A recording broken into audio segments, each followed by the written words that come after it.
Saya sudah tidak peduli lagi, saudara. Saya sudah tidak peduli. Minimal risiko yang sudah saya jalani, yang saya jalani di penjara berkali-kali. Tinggal nunggu saya dibunuh aja, saudara. Saya tidak peduli. Sudah cukup. Saya tidak peduli. Minimal daripada risiko perjuangan itu di penjara. Dan itu sudah saya berkali-kali masuk.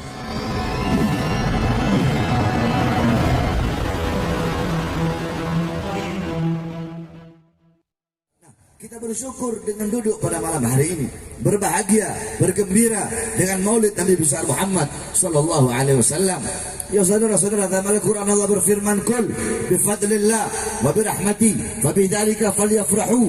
Katakanlah, dengan karunia Allah dan dengan rahmat Allah, maka dengan karunia dan rahmat tersebut falyafrahu, hendaklah mereka bergembira. Apa karunia Allah? Karunia Allah adalah Al-Quran, ilmu, iman, Islam. Itu karunia Allah. Terus apa rahmat Allah? Yang dimana dengan adanya rahmat itu kita harus berbahagia, kita harus bergembira.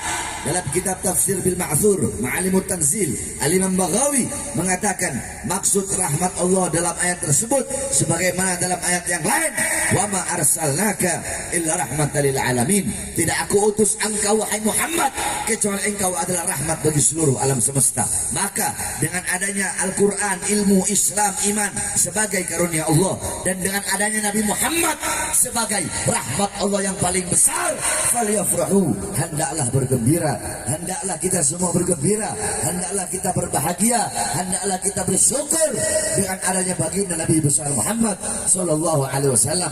Oleh karenanya jikalau ada yang bertanya, siapa yang menyuruh kamu bikin maulid? Siapa yang suruh kamu perintahkan maulid? Jawab saja, Allah yang memerintahkan saya untuk membuat maulid. Allah yang memerintahkan saya untuk membuat maulid. Sebab apa?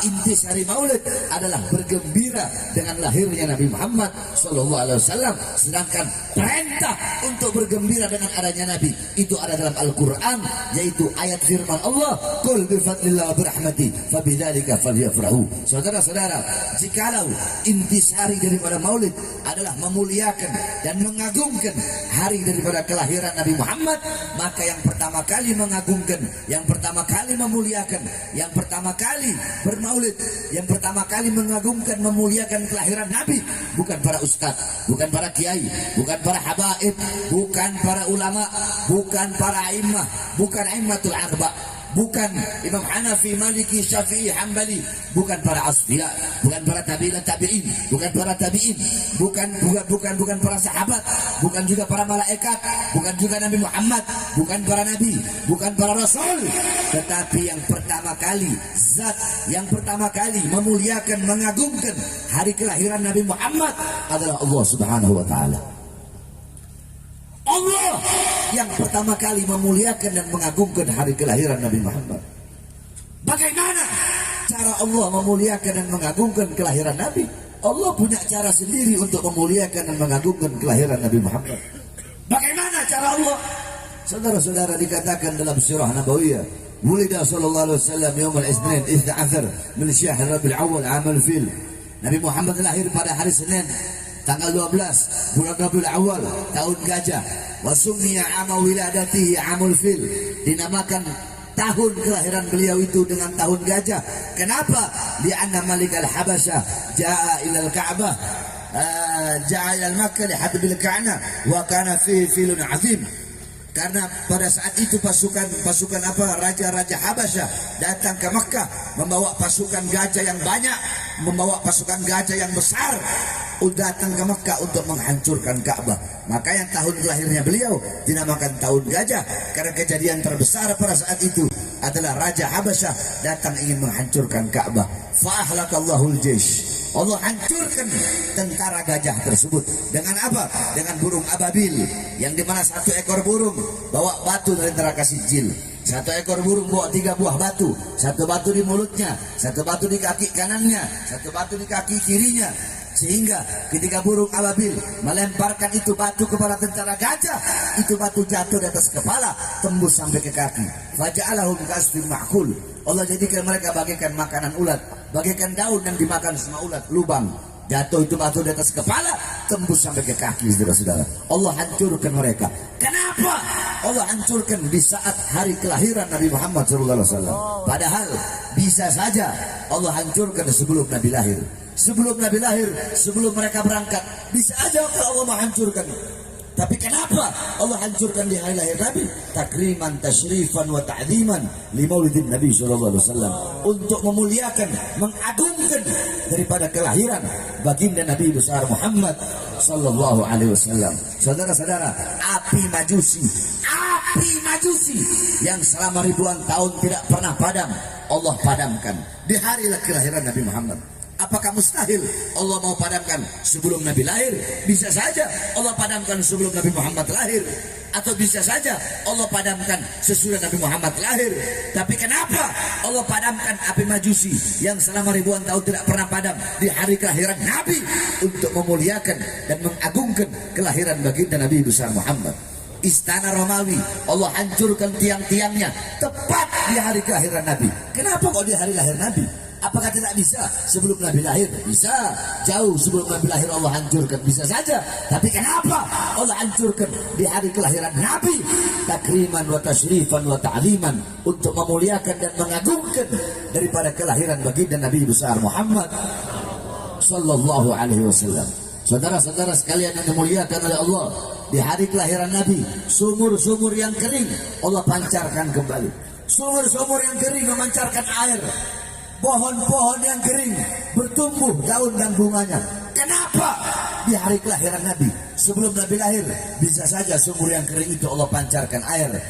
Pohon-pohon, batang-batang pohon yang kering Allah keluarkan daunnya. Tapi kenapa di hari lahirnya Nabi?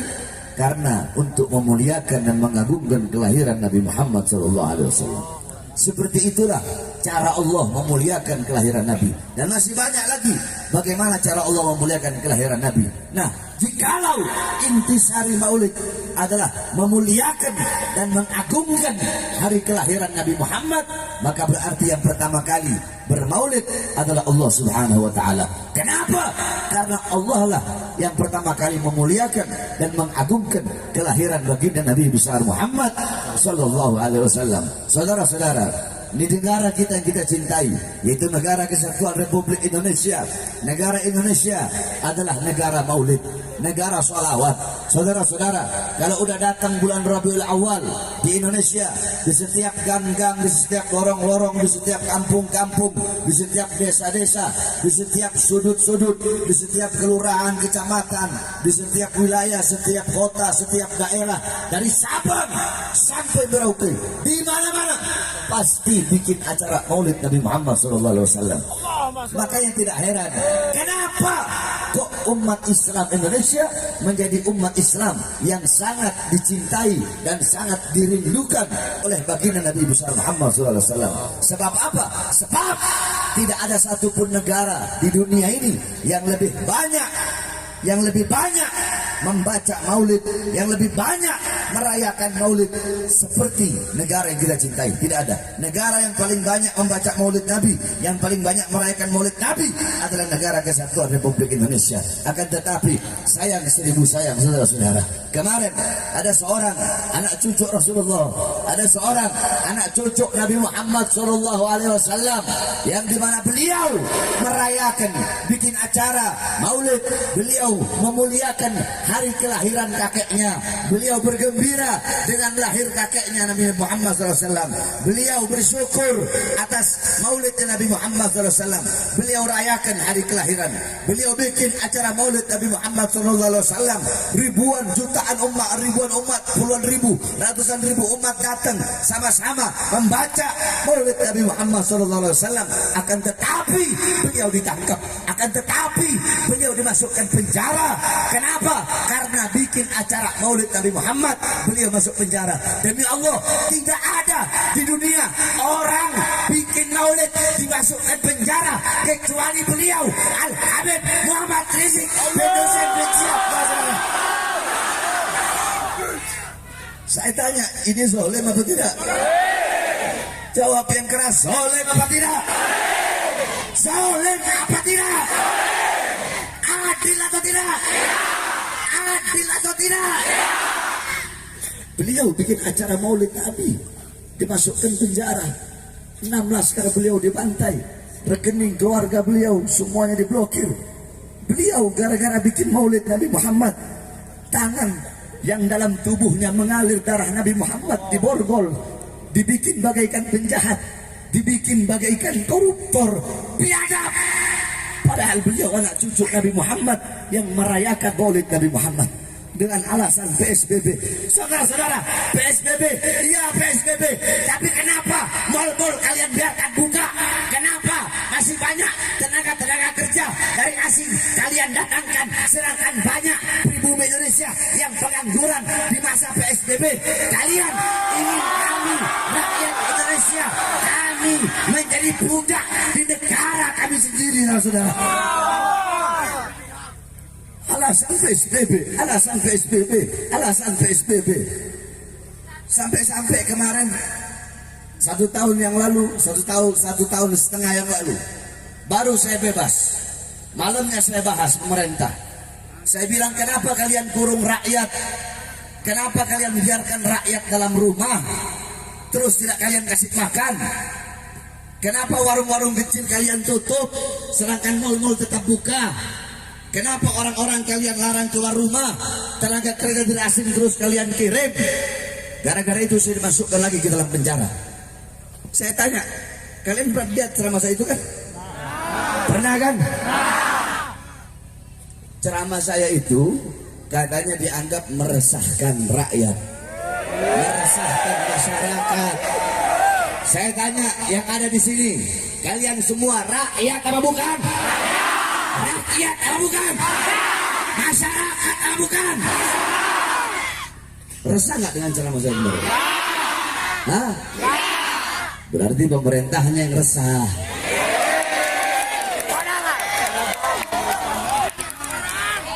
Kan udah saya bilang, mulut saya ini kayak alkohol. Mulut saya kayak alkohol.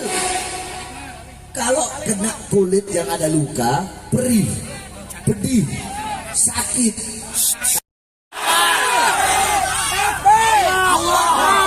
Saudara-saudara, untuk apa saya ngambil resiko? Untuk apa? Saya tahu resikonya pasti di penjara. Kemarin ketika keluar, bisa aja saya nggak usah ceramah. Enak kok udah keluar, udah bebas. Siapa saya mau di penjara? Saya udah tahu kalau saya ceramah pasti saya bakal dimasukkan lagi. Bukan enggak, tapi saya ambil risiko itu. Kenapa? Demi bangsa, demi membela rakyat, demi membela masyarakat. Gak apa-apa saya di penjara lagi, saudara-saudara.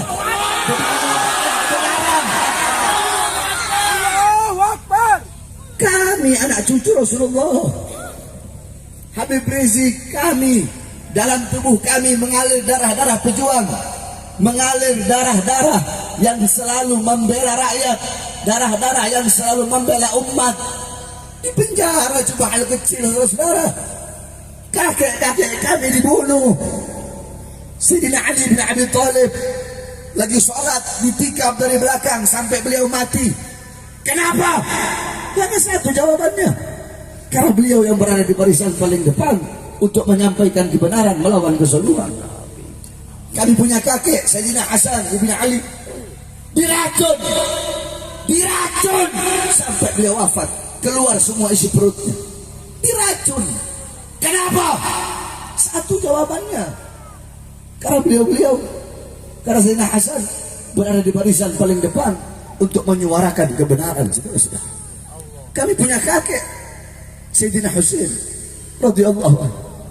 Sayyidina Husain dipenggal kepalanya, dipenggal kepala cucu Rasulullah, dipenggal oleh umatnya sendiri, dipenggal oleh orang yang mengaku umat Nabi Muhammad tetapi memenggal kepala cucu Nabi Muhammad.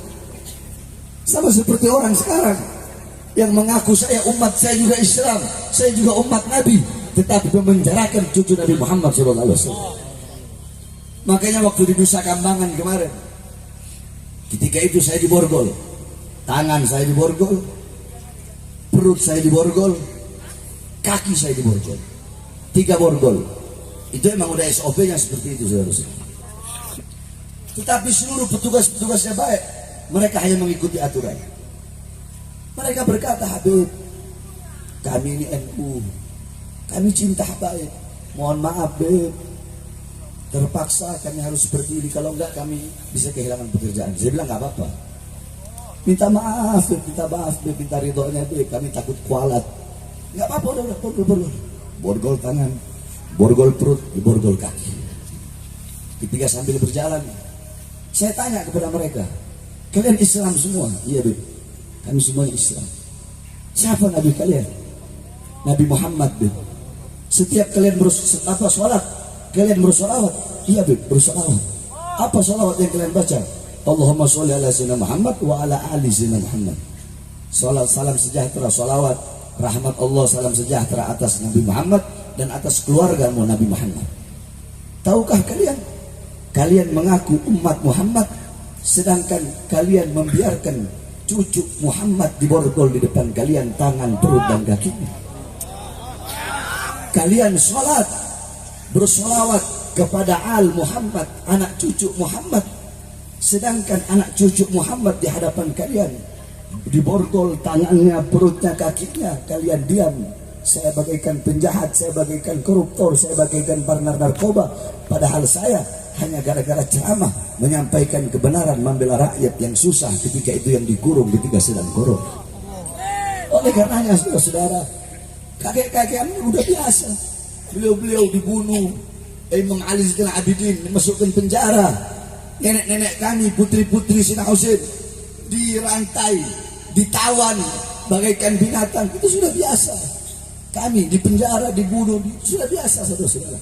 Itu yang dilakukan oleh kakek-kakek kami, dan itulah warisan yang diberikan kepada kami. Kakek-kakek kami tidak mewariskan harta, pangkat, jabatan, tahta, kekuasaan, bukan itu warisan daripada kakek-kakek kami. Warisan daripada kakek-kakek kami di penjara. Warisan kakek-kakek kami ilmu, akhlak, adab, wara, khauf, khasyah, zuhud. Warisan kakek-kakek kami di penjara, diracun, dibunuh, dan itulah risiko bagi kami yang untuk berjuang di jalan Allah Subhanahu wa taala. Oleh karenanya saya sampaikan, darah beliau Sayyidina Ali, Rasulullah SAW, Sayyidina Hasan, Sayyidina Husain mengalir di dalam tubuh kami para habaib, mengalir di dalam tubuh Al-Habib Muhammad Rizik bin Husain bin Syihab. Oleh karenanya kami sampaikan, kami para habaib, kami para anak cucu Rasulullah, kami para pemuda-pemudi Syabab Ba'alawi yang lurus, yang berada di bawah komando Habib Rizik, demi Allah kami akan selalu tegak berdiri, tidak akan berhenti sampai mati, tidak akan mundur sampai hancur untuk melawan kezaliman, melawan ketidakadilan, melawan kebongkaran sampai titik darah penghabisan. Kami tidak lawan pemerintahnya. Akidah kami aswaja, betul? Akidah kita apa? Akidah kita apa? Aswa. Ahlus sunnah wal jamaah. Ahlus sunnah wal jamaah. Akidah Asy'ari matu. Akidah Asy'ari matu. Mazhab Syafi'i. Mazhab Syafi'i. Nah, dalam akidah Ahlus sunnah wal jamaah, hukumnya haram melawan pemerintah yang sah. Haram menjatuhkan pemerintah yang sah. Kami tidak melawan pemerintah, tidak. Yang kami lawan kezalimannya, betul? Ketidakadilannya, betul? Ketidakadilan yang kami lawan. Ini negara hukum kita nggak adil, betul? Penista-penista agama dibiarkan. Penista agama dibiarkan, padahal sudah berkali-kali dilaporkan. Tetapi kalau para ulama-ulama pengkritik penguasa yang dilaporkan, dari langsung dipanggil polisi, langsung dijadikan saksi, dari saksi jadi tersangka, dari tersangka langsung dimasukkan, saudara-saudara. Kenapa yang terlapor penista-penista agama ini kok nggak diproses? Karena mereka berada di pihak kekuasaan. Kenapa kok kami dimasukkan penjara? Jawabannya satu, Karena kami tidak bisa disuap, kami tidak bisa disogok, kami tidak bisa dibeli, saudara-saudara. Kami tidak akan menjual kehormatan darah suci Rasulullah SAW hanya demi kehinaan-kehinaan duniawi atau pangkat jabatan, tahta dan kekuasaan. Tidak, saudara-saudara.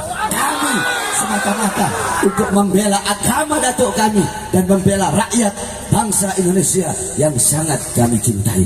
Oleh karenanya saya sampaikan kepada seluruh hadirin semua yang hadir di sini, kalian jangan pernah capek untuk menyampaikan kebenaran. Terus tegak berdiri. Udah cukup selama ini, selama 3 tahun saya lihat para ustadz, para kiai, ada beberapa para habaib juga diem, tengkurap, anak-anak mudanya diem, tengkurap. Cukup. Sekarang saatnya bagi kalian untuk bangkit. Saya tanya, siap bangkit? Siap bangkit? Siap bangkit kembali? Siap berjuang? Siap berjuang? Siap berjuang? Siap melawan kezaliman? Siap melawan kemungkaran? Siap hancur? Siap mati? Siap dibinasa? Siap binasa? Kalau di penjara gimana? Di penjara gimana? Siap? Di penjara? Di penjara? Di penjara? Di penjara? Diracun? Ditangkap? Dibunuh? Siap mati? Siap hancur? Siap binasa? Sampaikan kepada mereka, kami para pemuda-pemudi Islam bersumpah, bagi kami NKRI adalah harga mati. Bagi kami Pancasila adalah harga mati. Bagi kami Bhinneka Tunggal Ika adalah harga mati. Bagi kami Garuda harga mati. Bagi kami Pancasila harga mati. Bagi kami merah putih adalah harga mati. Oleh karenanya, bagi siapapun para pengkhianat bangsa yang ingin menyengsarakan rakyat, yang ingin menyengsarakan rakyat, berbuat tidak adil kepada rakyat, maka kami pemuda-pemudi Indonesia akan berdiri, akan bangkit, kami akan tegak berdiri, tidak akan berhenti, tidak akan mundur, akan terus melawan, berada di barisan paling depan, melawan kezaliman sampai titik penghabisan kekuasaan. Saya sudah tidak peduli lagi, saudara-saudara. Saya sudah tidak peduli. Minimal risiko yang sudah saya jalani, yang saya jalani di penjara berkali-kali, tinggal nunggu saya dibunuh aja, saudara-saudara. Saya tidak peduli. Sudah cukup. Saya tidak peduli. Minimal daripada risiko perjuangan itu di penjara. Dan itu sudah saya berkali-kali masuk. Saya ini tinggal tunggu mati aja. Ditembak atau diracun atau diapakan. Saya tawakal kepada Allah. Tetapi jangankan hanya di penjara, saudara-saudara. Kamu pikir saya bakal kapok? Tidak. Bahar bin Smith tidak akan pernah kapok untuk menyuarakan kebenaran. Demi kalian,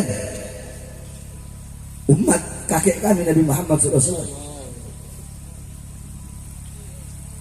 demi rakyat Indonesia, apapun agamanya, Kristen mau Buddha mau Hindu, apapun sukunya, apapun warna kulitnya, untuk rakyat Indonesia, untuk bangsa, untuk merah putih, untuk kedaulatan Indonesia. Jangankan cuma di penjara, demi Allah, nyawa, jiwa, dan darah Bahar bin Smith murah untuk ditumpahkan. Murah nyawa saya, jiwa saya, darah saya hilang atau tumpah. Murah demi umat Islam, murah demi rakyat Indonesia, apapun agama dan sukunya serta bangsanya, saudara-saudara. Oleh karenanya, saya wasiatkan kepada seluruh hadirin yang ada di sini. Cukup sudah selama ini kalian tertidur. Sampaikan kebenaran. Betul? Jangan pernah capek. Kebenaran itu bagaikan matahari yang akan selalu bersinar walaupun di hadapan orang-orang yang buta. Jangan pernah takut kepada siapapun.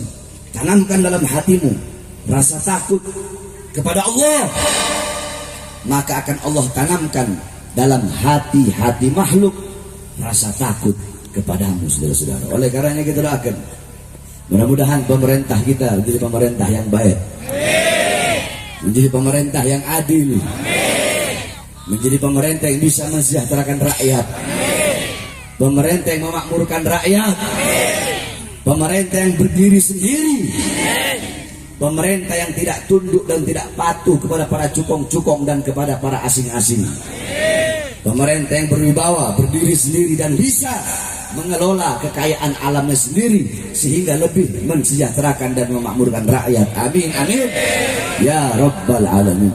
Terakhir kita doakan saudara-saudara kita yang berada di Semeru yang sedang dilanda bencana, yaitu gunung yang meletus.